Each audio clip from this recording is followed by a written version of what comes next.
कैसे समाज में समानता आए, जो शोषित पीड़ित दबे कुचले लोग हैं वे सभी समाज की मुख्य धारा में कैसे जुड़ पाए, इसके लिए कुछ मंत्र दिया था। और उस मंत्र को हम आज भी बाबा साहब से संबंधित कोई भी कार्यक्रम हो, उस मंत्र के बारे में हम बोलते ही हैं, हर लोग बोलता है। शिक्षित बनो, संघर्ष करो। मतलब विकास के लिए, समानता की स्थापना के लिए जो पहली शर्त है वह शर्त है शिक्षित बनो।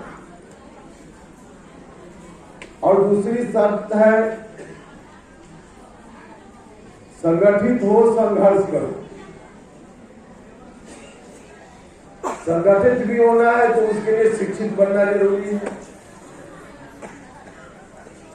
और शिक्षित होइएगा, संगठित होइएगा तभी संघर्ष कर पाइएगा। और जब तक संघर्ष नहीं कीजिएगा तब तक समाज में बराबरी की स्थिति में जो लोग पहले से कब्जा किए हैं वो लोग नहीं होने देंगे। यह बात बाबा साहब ने भी महसूस किया और इसीलिए संघर्ष की बात उन्होंने की थी। शिक्षा ग्रहण कर लेना काफी नहीं है। शिक्षा ग्रहण करना तो प्रारंभिक शर्त है ही, लेकिन उसके साथ साथ संगठित होना भी जरूरी है।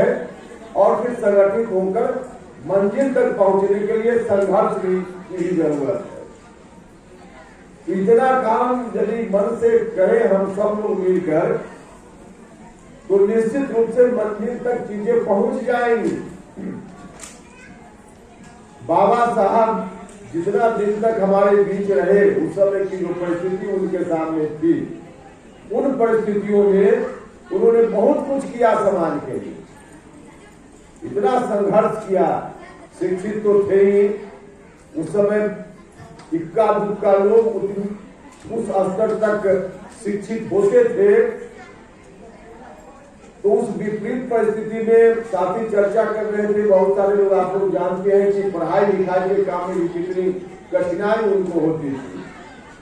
वह दौर था जब छुआछूत का दौर था, जब एक कलर के रूप में काम करते थे तो फाइल उनके सामने दूर से फेंक कर दिया जाता था।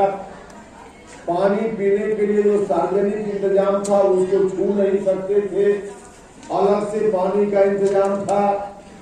तो इस तरह की स्थिति थी। और उस स्थिति में विदेश जाकर भी उन्होंने शिक्षा ग्रहण की और फिर अपने लोगों को कैसे संगठित किया जाए इसके लिए निरंतर प्रयास किया।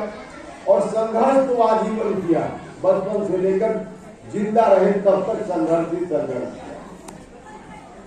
तो उस समय की परिस्थिति में उन्होंने बहुत कुछ किया। कई बार इस काम के लिए गांधी जी से उनका विवाद हो जाता था। समाज के लोग तो निश्चित रूप से, अधिकांश लोग उस समय जो स्थिति थी उनको यह बात पसंद नहीं थी। जिन बातों को चाहते थे बाबा साहब समाज में लागू करना पसंद नहीं थी बहुत सारे लोगों को।